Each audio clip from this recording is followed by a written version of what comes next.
L'infertilité est l'incapacité d'un couple à concevoir après des rapports sexuels non protégés, fréquents et réguliers sur une période de 12 mois au moins.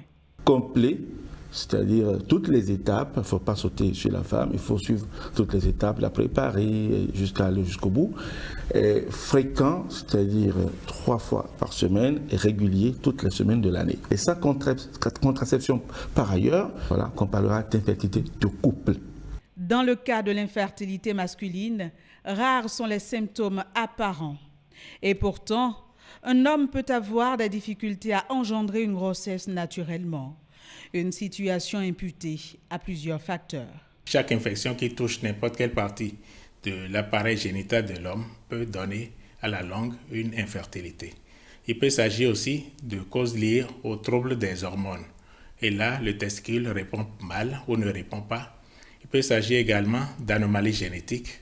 Certaines fois, c'est une cause traumatique. Normalement, les testicules se fondent à l'intérieur de l'homme, c'est-à-dire au niveau de la région lombaire où se situent les reins, et vont descendre pendant la vie natale, c'est-à-dire pendant qu'on est de naître, à la veille de la naissance, descendre dans les bourses. Au cours de cette migration, les testicules peuvent ne pas arriver à descendre complètement. Lorsqu'on les retrouve sur leur trajet normal, on parlera de cryptorchidie. Il y a des gens qui naissent avec un testicule qui n'est pas en place. Il y a ce que j'appelle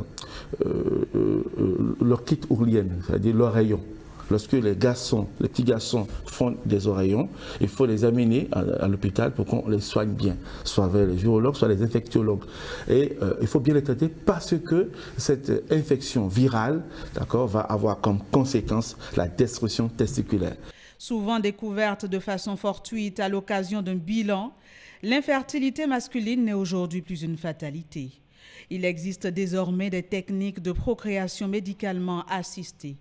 Celles-ci offrent la possibilité aux couples qui rencontrent des difficultés de conception d'avoir un enfant. La première tentative, c'est le traitement médical. Et si on n'a pas gain de cause avec le traitement médical, on pourrait, selon le nombre de spermatozoïdes, selon les caractéristiques du spermogramme, on pourrait passer à l'insémination artificielle avec sperme du conjoint, en général, ou de rares fois avec sperme du donneur.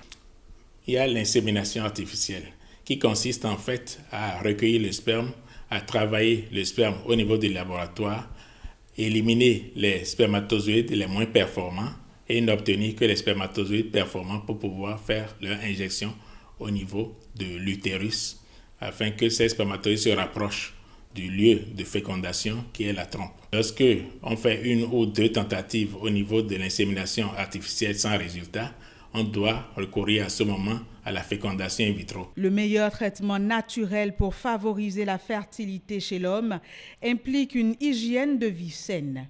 Et ceci passe par l'adoption d'une alimentation équilibrée, une activité physique régulière et un sommeil réparateur. La consommation du tabac et de l'alcool sont également à bannir des habitudes pour optimiser les chances de fertilité.